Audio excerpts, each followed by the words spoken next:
his question is that Buddha attained nirvana, which he calls, this gentleman, the questioner, said it was a state of shunya, emptiness.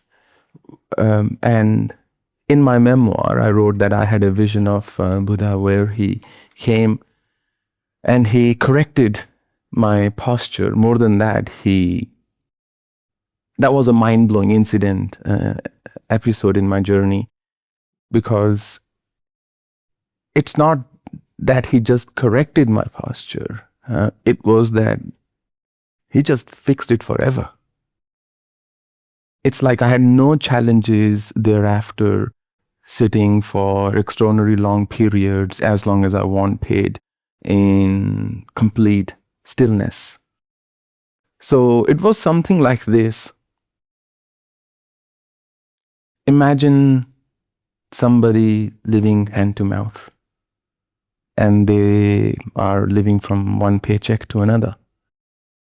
And then suddenly a rich person comes along, the queen or the king or just a very rich person says, hey, you don't have to work like this. Here's a check for $50 million without the signature. So, here's a check for $50 million. Do what you want with it. But bear in mind one thing, I'm digressing a little. 90% of people who win lottery tickets end up poorer a decade later.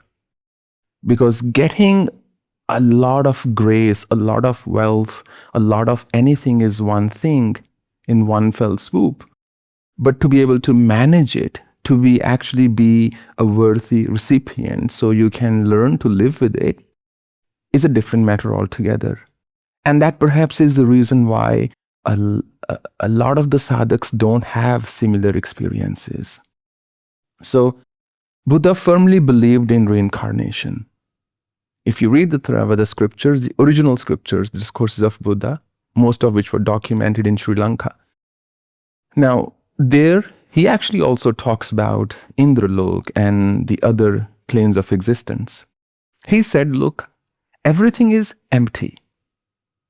Everything is devoid of any inherent essence, which is very different from saying nothing exists, nihilistic philosophy.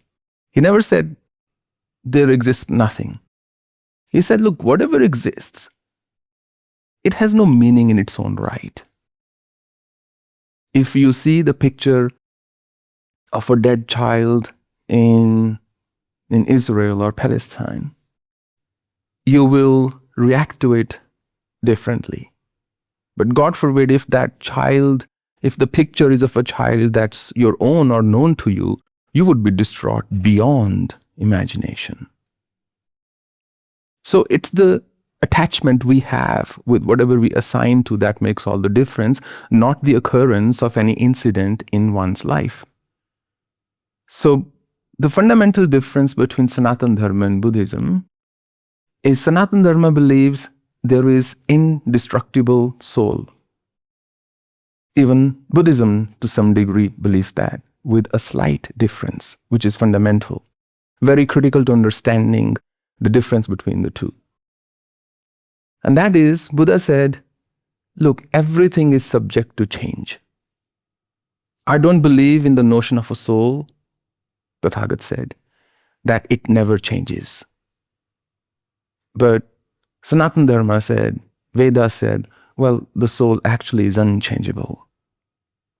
Any perception of change is a function of consciousness and not in its own right. So Buddha never said that I am now devoid of any form. In fact, the whole system of the Kagyu school, the yellow hat to which the Dalai Lama belongs, is based on that very notion. That we reincarnate and we come back to our same people, similar peoples, the circumstances we were always attached to. Yam yapi smarana bhavam tyajyatante kalevaram tam tamavidi kante sadatata bhava bhavita.